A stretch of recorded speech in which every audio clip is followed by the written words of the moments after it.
ظہر کی نماز کی اذان دینے لگے، اللہ کے نبی کا انتقال ہو چکا ہے۔ جب اشہد ان محمد پر پہنچے تو روتے روتے روتے آواز بند ہو گئی، اور جلدی سے اذان پوری کر کے نیچے آئے، کہا آج کے بعد قسم اٹھاتا ہوں اذان نہیں دوں گا، میرا نبی نہیں ہے تو اذان بھی نہیں ہے۔ اور حضرت ابوبکر سے اجازت لے کر جب وہ خلیفہ بن گئے، جہاد پہ چلے گئے، 6 مہینے تک آئے نہیں۔ لاکھوں صحابہ جہاد میں گئے، کسی کو میرے نبی خواب میں نہیں آئے، صرف بلال کو آئے۔ بلال یہ کیا بے وفائی، ہم سے ملنا ہی چھوڑ دیا، ہمارے پاس آنا ہی چھوڑ دیا۔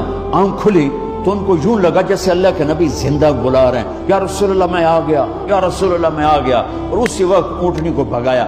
21 دن کا سفر 7 دن میں کیا، 7 دن صرف نماز اور پیشاب کے لیے اترتے تھے اور بھگاتے بھگاتے بھگاتے 8ویں دن جب مدینے میں پہنچے تو آتے شور مچایا، یا رسول اللہ میں آ گیا، یا رسول اللہ میں آ گیا۔ ان کے ذہن سے نکل گیا کہ آپ تو دنیا سے جا چکے ہیں۔ جب مسجد کے قریب پہنچے تو پھر تڑپ اٹھے اور چیخنے لگے کہ آپ تو ہیں ہی نہیں۔ پھر گئے سیدھے قبر پہ جا کے یوں قبر کو لپٹ گئے، یا رسول اللہ میں تو آ گیا ہوں، آپ کہاں ہیں؟ یا رسول اللہ میں تو آ گیا ہوں، آپ کہاں ہیں؟ یا رسول اللہ میں تو آ گیا ہوں، آپ کہاں ہیں؟ بے قراری میں روئے جا رہے، میں تو آ گیا ہوں، آپ کہاں ہیں؟ میں تو آ گیا ہوں، آپ کہاں ہیں؟ نماز کا وقت داخل ہو گیا۔ کون سی نماز تھی اللہ ہی جانتا ہے، اور سب کو پتا تھا بلال نے قسم کھائی ہے کہ اذان نہیں دیں گے، لہذا کسی کو جرت نہیں ہو رہی کہ بلال سے کہیں آج اذان بلالی سنا دے۔ تو چند صحابہ کو خیال آیا کہ نبی کے نواسوں کو سفارشی بناتے ہیں، حسنین۔ آپ نے فرمایا میری آنکھوں کی ٹھنڈک حسن اور حسین، میرے جنت کے پھول حسن اور حسین۔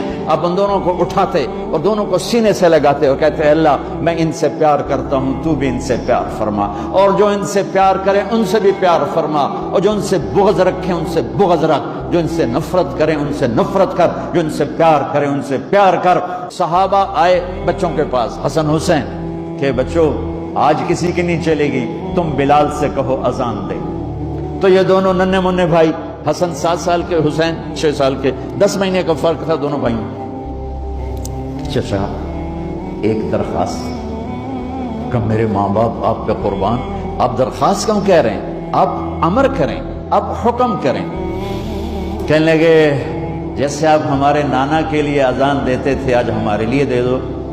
تو ایک دم وہ رونے لگے بلال، کہا ہے میرے بچوں میں نے قسم اٹھائی تھی کہ میں اللہ کے نبی کے بعد کبھی اذان نہیں دوں گا، لیکن تم پہ تو ہزاروں قسمیں قربان ہیں، میں اپنی قسم توڑتا ہوں اور اذان دیتا ہوں۔ جب وہ چڑھنے لگے اس بی بی کے گھر، قریب ایک انصاری عورت کا گھر تھا جس کی چھت پہ چڑھ کے اذان دیا کرتے تھے، تو سانس رک گئے سب کے، آنکھیں پھٹ گئیں، اور وہ یوں منظر دیکھ رہے کہ آج بلال تو ہے، محمد مصطفیٰ نہیں ہے۔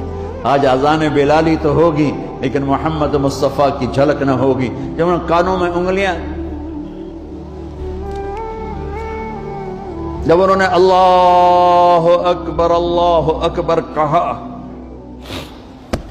تو مدینے میں گھر گھر ماتم بچھ گیا، عورتیں بھی چیختی ہوئی گھروں سے باہر نکل آئیں، سارے مدینے کی گلیوں میں چیخ و پکار مچ گئی، اور یوں سب کو لگا جیسے محمد مصطفیٰ زندہ ہیں اور ان کا زمانہ ہے، لیکن آپ تو جا چکے تھے۔